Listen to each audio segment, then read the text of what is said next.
You know what I kind of find funny, guys? So, I just remember being a kid and I could have sworn, like, if you were to tell, like, a woman back then, like, your butt looks big, it was an insult. But now times have changed and we already know having the cheeks is what's in today.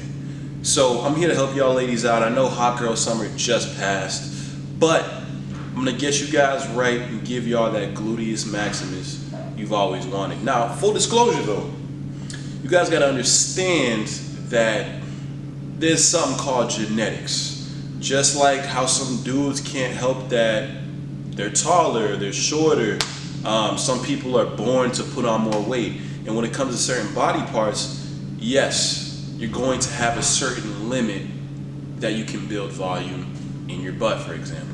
So for you guys thinking you can just go to the gym and come out the cut looking like Serena Williams, all right, slow it down there. But I can give you guys and maximize what you have. Whatever God gave you, I can help you make it its fullest. I can push it to its full potential. Now, if you guys are into that, I mean, shoosh, we might as well get right into the workouts. Okay guys, so here we go with our first exercise, the glute banded holds. So here, I'm simply going to bend at both knees while putting my hands on the mirror. And then from here, I'm going to drop my hips back. This is the most important part. Now, I'm going to raise one leg up and kick that leg out and hold it. Your hips have to be dropped in this exercise, guys. If they're not sunk back, the movement is going to stop at the hips and you'll probably feel the side of the hip, but not the glutes light up. So your meal ticket to get the glutes fired up in this exercise is to drop the hips back while still maintaining knees bent. And here I'm just going to switch, same thing.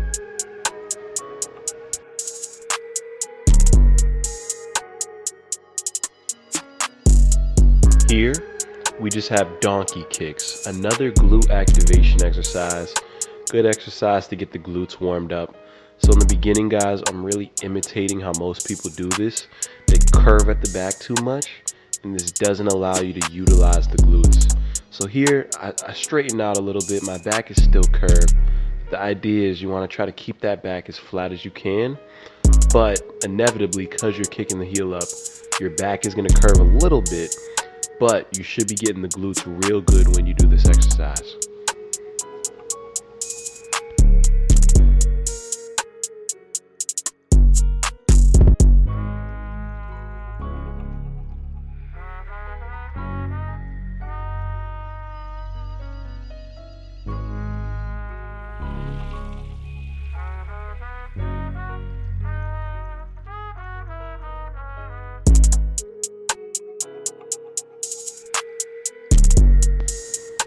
And now, we've got our sumo squats. Now, what makes the sumo squats unique is, yes, like a real sumo, you're getting in that wide stance, but when you turn the feet out, you're really getting rid of that quad interference. Most people do squats and only feel their quads. So this helps to get the hamstrings and glutes more involved because the quads are turned out. So you're relying more on those back muscles to kind of catch you at the bottom. You don't even have to sink as deep with this squat, but you want to brace the core as you're going down and at the end of the squat and pressing off at the heels on your way up.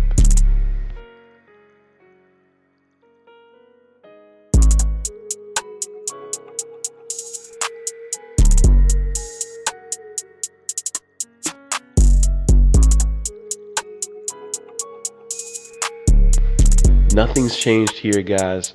I've just grabbed the kettlebell to load this exercise, and all this is going to do is ensure that the sumo squat is a little bit more difficult as I'm on my way down.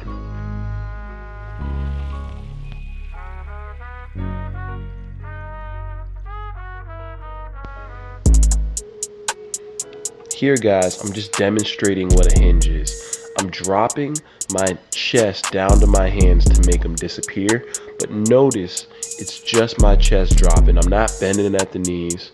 Now here I'm going to impersonate what it's like if you're squatting into this. And in a squat, your knees have to come forward and they bend. You don't want to do that with this. Knees straight, legs straight, and you're just going straight down, making the hands disappear. Now this is going to be crucial for the next exercise, which I'm going to show you guys. The kettlebell swing. So here I'm incorporating that same hinging motion I just went over with you guys, and noticed I'm not squatting into this, I'm just hinging. Now this hinge motion is going to bring this weight backwards into that posterior chain of muscles we want to get going, which are the hamstrings and glutes. Now it's going to make it easy if you guys pretend like when the kettlebell's coming down, all your weight is shifting back into your heels. That's what you want to visualize. And we've got our split squats here.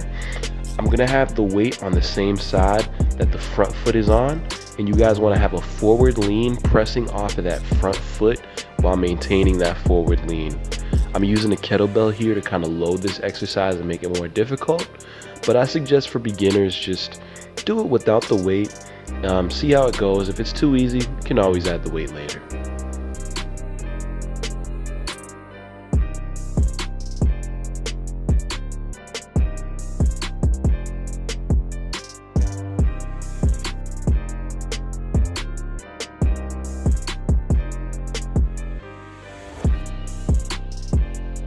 That's all there is to it, guys. You want to make sure, number one, you can feel the glutes. Once you feel the glutes, you know what they feel like. So if you're doing these exercises and for some reason you're not feeling your butt, you're gonna know, hey, I'm probably doing this wrong. That's why the activation phase is so critical, guys, so crucial. So activate these muscles, doing the exercises that I showed you at the beginning, and then put it all together with these compound muscle movements. Lunges are great, but you guys have to learn how to hinge.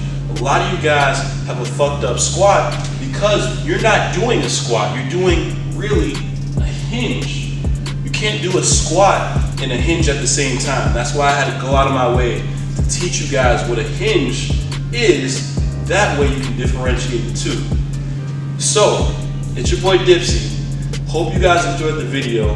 I'm gonna be releasing a lot of content. Any further questions, hit me up at Dipsey Fitness. Be sure to like, comment, subscribe. And as always, guys, have a wonderful day.